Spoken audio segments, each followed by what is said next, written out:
Hey guys, hello everyone. எல்லாருக்கும் வணக்கம், எல்லோருக்கும் நமஸ்காரம். Welcome to my channel and this is Sangeetha Cyril. இன்னைக்கு காலையில் என் ஹஸ்பண்டை என் பையனெல்லாம் ட்ராப் பண்ணிவிட்டு வரும்போது காய்கறி வாங்கிட்டு வந்தாங்க. என் பையன் ஹாஸ்பிட்டல் இருக்குது பாருங்கள், அதுக்கு பக்கத்து தெருவு தான் இந்த கடை. லாஸ்ட் டைம் கூட நான் வந்து வெஜ்ஜி மார்க்கெட்னு ஒரு வீடியோ போட்டிருப்பேன். சும்மா ஜஸ்ட் ஒரு அந்த வீடியோ அந்த கடை எப்படி இருக்கும்ன்ட்டு. ஏன்னா சம்மன் ஆஸ்க் மீ பிஃபோர் இந்த மாதிரி பர்த்தில் எங்கே இந்தியன் நம்ம தமிழ் காய்கறி கிடைக்கும்ன்ட்டு. பர்டிகுலராக தமிழ் காய்கறி எங்கேயுமே கிடைக்காது. பட் வந்து ஓரளவுக்கு ஓகே, நான் இருக்கிற ஏரியாவில் சுத்தமாக கிடைக்காது நம்ம ஊர் காய்கறி. பட் அதான் அந்த சுபியாக்கோன்னு ஒரு சபாப் இருக்குது, அந்த ஏரியா பக்கம் போனோம்னா கொஞ்சமாச்சும் கிடைக்கும். பட் சவுத்தில் நிறைய இடத்துல இருக்குதுன்னு சொல்கிறாங்க, நான் போனதில்லை, எனக்கு தெரியல. நிறைய காய்கறியெல்லாம் கிடைக்குது. கேனிங்வெல் மார்க்கெட்னு ஒரு ஏரியா இருக்குது, அங்கே எல்லாம் கிடைக்குதுன்னு சொல்லியிருக்காங்க. எங்கள் ஏரியாவில் கிடைக்காது. எந்த நம்ம இந்தியனோட தமிழ் சாப்பிட்ற சாப்பாடோ இல்லை சவுத் இந்தியன் பேசிக்கலியே கொஞ்சம் பெருசாக கிடைக்காது. பட் அந்த சுபியாக்கோன்ற சபப்பில் போனால் கொஞ்சமாச்சும் கிடைக்கும். அதை பார்த்தா ஜாலியாகிடும். எனக்கு பார்த்தா நம்ம இந்தியாவுக்கு போன மாதிரி ஒரு ஃபீலிங் வந்துடும் எனக்கு அந்த இடத்துக்கு போனால். ஸோ இன்றைக்கி காலையில் நான் போனேன், டெய்லி அங்கே தான் போகிறேன். அதனால நான் ஒரு 3 நாள் தான் வாங்கிட்டு வந்திருக்கேன் இந்த வாட்டி. பட் ஸ்டில் அந்த பீர்க்கங்காய் அதெல்லாம் பார்த்துட்டு ரொம்ப ஜாலியாகிட்டேன். வாங்கிட்டு வந்திருப்பேன் முதல்லலாம், ரொம்ப வருஷத்துக்கு முன்னால். அந்த பக்கம் நான் போகிறதில்ல. ஸோ இன்றைக்கி அந்த தெருவிலே போகிறேன். இந்த கொஞ்சம் 2 மாதமாக கரெக்டாக அங்கே தான் போய் காய்கறி வாங்குறேன். ஸோ இன்றைக்கி உங்களுக்கு என்ன காய் வாங்கி வந்திருக்கேன், ஒரு 3 நாளைக்கு தான் வாங்கி வந்திருக்கேன். 3 to 4 நாள் மேக்ஸு. காட்டுறேன் உங்களுக்கு, வாங்க பாருங்கள். இது இங்கே கீழே தான் இருக்குது பாருங்கள், இங்கே தான் இருக்குது. இதை எடுத்துகிட்டு வந்து இப்போ வாஷ் பண்ணுறதுக்கு போட்டு உங்களுக்கு எவ்ரி வீக் வந்து ஒரு புது காய் ஏதாவது டிஃப்ரெண்ட்டாக வாங்கிட்டு வருவேன். யூஸ்வலாக என் ஹஸ்பண்ட்லாம் நிறைய புது வெஜிடபிள்ஸ் எல்லாம் ட்ரை பண்ண மாட்டார், என் பையனும் கூட. நான் மாத்திரம் நம்ம வெஜிடபிள்ஸ் ஏதாவது புதுசாக இருந்தால் அதை ட்ரை பண்ணலாம். அதாவது புதுசாக இந்த சென்ஸ் நம்ம யூஸ் பண்ணாத இருக்கும் இல்லைங்களா. எங்கள் வீட்டிலலாம் சாப்பிடாத இருப்பாங்க. ஊரில் இருக்கும்போது சில காய்கறி நம்மளுக்கு எவ்ரி டைம் சாம்பார் வச்சாங்கன்னா ஒரே சண்டைலாம் போடுவோம் நாங்கள், என்ன இதே காயை கொண்டு வரீங்க எப்போ பார்த்தாலும்னு சொல்லிட்டு. இங்கே வந்து ஏதாவது ஒரு நம்ம ஊர் காய் ஏதாவது கண்ணில் தெரியுமான்ற லெவலில் இருக்கேன் நான் எல்லாம். நான் இருக்கிற பகுதியில் ஒன்றுமே கிடைக்காது பெருசாக. ஸோ எனக்கு சில காய், நான் இந்த வாட்டி இந்தியாவுக்கு போகும்போது நிறைய காய் சாப்பிட்டேங்க. நிறைய எல்லா விதமான காயும் வாங்கி நாங்கள் சாப்பிட்டோம். அதில் ஸ்பெஷலாக இந்த வாழைக்காய் தான். நம்ம ஊர் வாழைக்காய் ஒரு டிஃப்ரெண்ட்டாக இருக்கும் பாருங்கள், சூப்பராக. அந்த மாதிரி வாழைக்காயில் வறுவல், அவியல், அப்புறம் நிறைய அதிகமாக கூட்டு தான் செஞ்சு சாப்பிடுவாங்க. தால் வச்சுட்டு கெட்டியாக. ஏன்னாக்கா எங்களுக்கு சாம்பார் நிறைய வச்சா இங்கே ஒரு வேளை தான் சாப்பிடுவாங்க மதியானம். லஞ்சுக்கு சாப்பிட்டாங்கன்னா டின்னருக்கு சாப்பிட மாட்டாங்க இவங்க வீட்டில். ஸோ அதனால் எனக்கு சாம்பார் மாதிரி நிறைய வச்சுட்டுன்னா எனக்கு ரொம்ப மிச்சமாகிடும். யூஸ்வலாக நான் மிச்சம் வைக்காத மாதிரி தான் சமைப்பேன். என்றைக்குன்னா கொஞ்சம் மிச்சம் ஆகிடுச்சா நெக்ஸ்ட் டே தோசைக்கோ இட்லிக்கோ அது மாதிரி வச்சுப்போமே தவிர அதிகமாக மிச்சம் ஆகிற மாதிரி நான் சமைக்க மாட்டேன். ஸோ அதனால் கூட்டு மாதிரி செஞ்சுட்டா சீக்கிரம் காலி ஆகிடும் எங்கள் வீட்டில். அதனால் கத்திரிக்காய் இருந்தாலும் கூட கூட்டு இல்லை புளிக்குழம்பு கொஞ்சம் கெட்டியாக அந்த மாதிரி சாதத்தில் எங்கள் வீட்டில் ஊற்றி நிறைய சாப்பிட மாட்டாங்க சாம்பாரெல்லாம், சும்மா கொஞ்சம் தான் வச்சு சாப்பிடுவாங்க. ஸோ அதனால் நான் கூட்டு மாதிரி ப்ரிஃபர், இல்லை சம்டைம்ஸ் பொரியல் மாதிரியே செஞ்சுட்டு அதை பரட்டி சாப்பிட்ற மாதிரி தான் வச்சுருப்பேன். ஸோ இந்த பீர்க்கங்காய்லாம் ரொம்ப எங்கள் கூட்டு செஞ்சால் சூப்பராக இருக்கும். ரொம்ப மிஸ் பண்ணேன் நான் இந்தியாவில். சாப்பிட்டு வந்துட்டீங்க, அதனால் அது கிடைச்சோடனே டக்குன்னு வாங்கி வந்துட்டேன். இப்போ எவ்ரி வீக் நான் போய் இப்போ அங்கே வாங்கிட்டு வந்துட்டுருக்கேங்க. லாஸ்ட் வீக் போயிட்டு எனக்கு இந்த சவுச்சோவெல்லாம் லாஸ்ட் வீக் ஒரு செட் ஆஃப் காய் வாங்கிட்டு வந்தேன். இந்த வீக்கு பீர்க்கங்காய் புதுசு அண்ட் தட் மில்லன்னு ஒரு வின்டர் மில்லன் ஒன்று வாங்கிட்டு வந்தேன் பாருங்கள், அது ஒன்று. ரொம்ப அமேசிங்காக இருந்துச்சு எனக்கு. காலையில் அங்கே போய் நம்ம இந்தியா ஃபீலிங் வந்துடுச்சு அந்த காய்கறி கடை உள்ள போய் பார்க்குறதுக்கு. நான் ஏற்கனவே உங்களுக்கு அந்த ஒரு வீடியோ போட்டிருப்பேன் நான். அந்த காய்கறி ஸ்டோரு எப்போவுமே கூட்டமாக இருக்கும். இப்போ என் பையனை விட்டு ஏர்லி மார்னிங் 7:30னால சுத்தமாக அப்போ தான் கடையை திறந்து எல்லாம் ஓப்பன் பண்ணுக்கிறாங்க அந்த ஷட்டரெல்லாம். நான் வந்து புதினா வந்து அவங்கள கேட்டேன், எனக்கு வந்து மின்ட் வேணும் அப்படின்ட்டு. அப்போ அந்த ஷட்டரை ஓப்பன் பண்ணி எடுத்து கொடுத்தாங்க. அந்த எல்லாம் கொஞ்சம் சில்லுன்னு வரும் இல்லைங்களா காற்று, அங்கே ஃப்ரிட்ஜ் மாதிரி அதெல்லாம் மூடி வச்சுருக்காங்க ஒரு மாதிரி, ஒரு கிளாத் மாதிரி போட்டுட்டு அதெல்லாம் திறந்து விட்டாங்க. அப்புறம் நான் ஃபாஸ்ட்டாக எடுத்து வாங்கிட்டு வந்துட்டேன். கொத்தமல்லி பாருங்கள், இந்த ஃபார்ம் கொத்தமல்லி தான் கிடச்சிச்சு, நாட்டு கொத்தமல்லி கிடைக்கல. பார்ப்போம், இதை முடிச்சுட்டு போய் நான் இன்னொரு 3-4 டேஸில் திருப்பி கிடைக்குதான்னு பார்ப்பேன். மில்லன் நம்ம ஃபுல் சாப்பிட முடியாது, பட் இருந்தாலும் ஒரு ஆஃப் கட் பண்ணிவிட்டு மீதி ஆஃப் எல்லாத்தையும் உரித்து தோலெல்லாம் ஃப்ரோசனில் போட்டு வச்சுருவேன். அந்த பாக்ஸில் ஒரு பிளாஸ்டிக்கில் போட்டு எப்பயாவது நெக்ஸ்ட் வீக்கில் யூஸ் பண்ணுறதுக்கு. பட் மற்ற காய் எனக்கு முருங்கைக்காய் எங்கள் வீட்டிலேருந்து நிறைய இருக்குது. அதனால் சாம்பார்னால் முருங்கைக்காய் அதெல்லாம் போட்டு சமைக்கலாம்.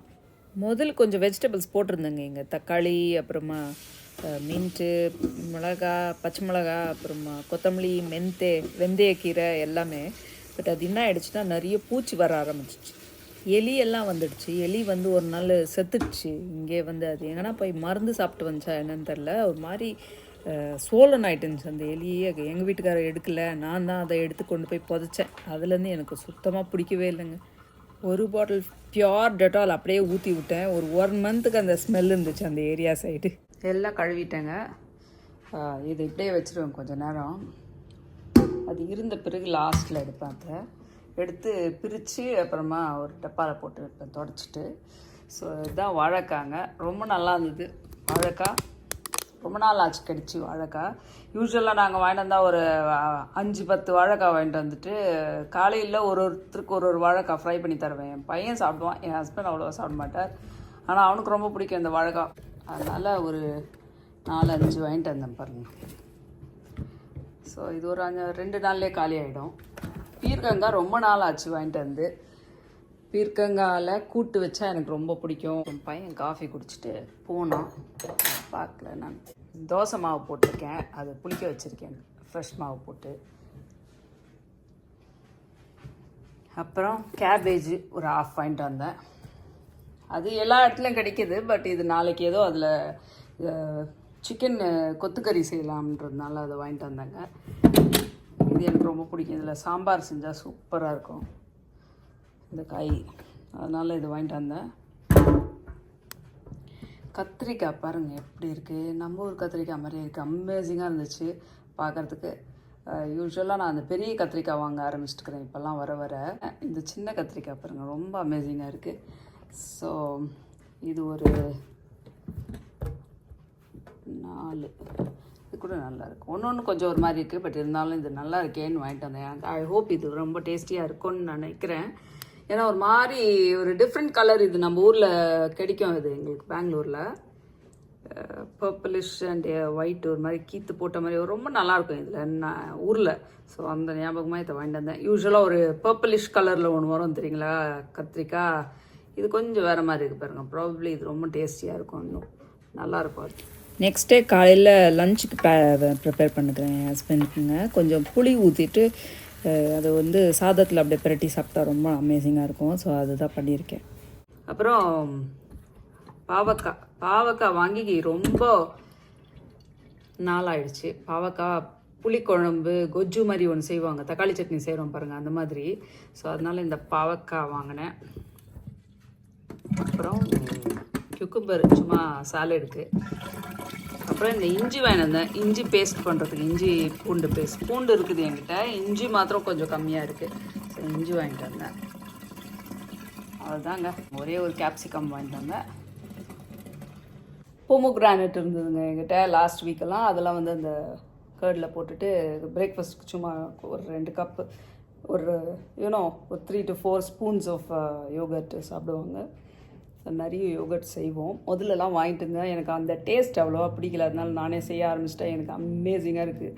I really liked it now days. So பாலை சிம்மில் வச்சு நிறைய நேரம் காய்ச்சினங்க. அது ஃபுல்லாக இருந்தது. அது பாருங்கள் பொங்கு வந்து வந்து வந்து அது அவ்வளோ கம்மியாக இருக்குது. கொஞ்சம் நேரம் விட்டுட்டு அது இருந்தால் தான் அந்த பால் கொஞ்சம் கெட்டியாக. ஆல்ரெடி நான் ஃபுல் க்ரீம் மில்க் தான் வாங்குவேங்க. ஸோ அதை வாங்கி கொண்டு வந்து ஆற வச்சுட்டு அப்புறம் இதில் ஊற்றினாக்கா ரொம்ப அமேசிங்காக. ஆல்ரெடி அதில் இருக்குது கொஞ்சம். பட் அந்த சட்டியை கழுவணும் நான். இந்த சட்டி தான் இது ஆக்சுவலாக வந்து பேக்கிங் சட்டிங்க, அவனுக்கு யூஸ் பண்ணுறது. ஸோ நான் எடுத்து அதை தயிருக்கு யூஸ் பண்ணிகிட்ருக்கேன் இப்போதைக்கு. இப்போ சூடாக இருக்குது பால். அது ஆறிட்டு நம்ம கை வைக்கிற போது கொஞ்சம் சில்லுன்னு விட கொஞ்சம் நெக்ஸ்ட் ஸ்டேஜ் வார்மில் இருந்துச்சுன்னா அப்போ ஊற்றி விடுவேன் நான். ஸோ இது வந்து ஒரு ஜக்கு, அதில் வந்து சுடு தண்ணி வைக்கிறேன் டெய்லி காலையில். இப்போ குளிர் ஆரம்பிச்சிடுச்சுங்க. காலையில் எனக்கு சைனஸ் இருக்கிறதுனால ரொம்ப சில்லுன்னு இருக்குது தண்ணி குடிக்கிறதுக்கு ஃப்ரம் தட் தவலை. அதனால நான் சுடு தண்ணி வச்சுருக்கேன். அப்புறம் கிரைண்டர் ஓடிட்டுருக்கு பாருங்கள். மாவு அங்கே வச்சுருக்கேன், தோசை மாவு கடைசி. அதுதான் எனக்கு ஒரு 3-4 நாளைக்குள்ளே காலி பண்ணிடுவேன் மாவு. திருப்பி ஃப்ரெஷ்ஷாக திருப்பி போட்டிருக்கேன் நான். அதனால தான் நெக்ஸ்ட் டே மார்னிங்கு தயிர் ஆயிடுச்சு. என் ஹஸ்பண்டுக்கு கொடுத்துட்டு மிச்சம் இது இருக்குது. ஸோ நல்லா கெட்டியாக இருக்கும். கொஞ்சம் தண்ணி வர மாதிரி இருக்கும். அந்த தண்ணியை வந்து இருத்து நான் ஊற்றிட்டு கெட்டியாகவே வச்சுக்குவேன். இன்னும் கொஞ்சம் நேரம் வெளியவே வைக்கிறேன் இருந்தாலும், ஏன்னா அவங்க லஞ்ச் மத்தியானம் சாப்பிடுவாங்க இல்லைங்களா, அதுக்குள்ளே அவங்களுக்கு சரியாயிடும். இது இன்னும் கொஞ்சம் நேரம் வெளியே வச்சா இதுவும் சரியாயிடும். ஹோப் இந்த வீடியோ உங்களுக்கு பிடிச்சிருக்கோன்னு நம்புகிறேன். தேங்க்ஸ் ஃபார் வாட்சிங். See you in my next vlog. Until then, bye bye. Take care. Peace. Stay safe everyone, people. Bye bye.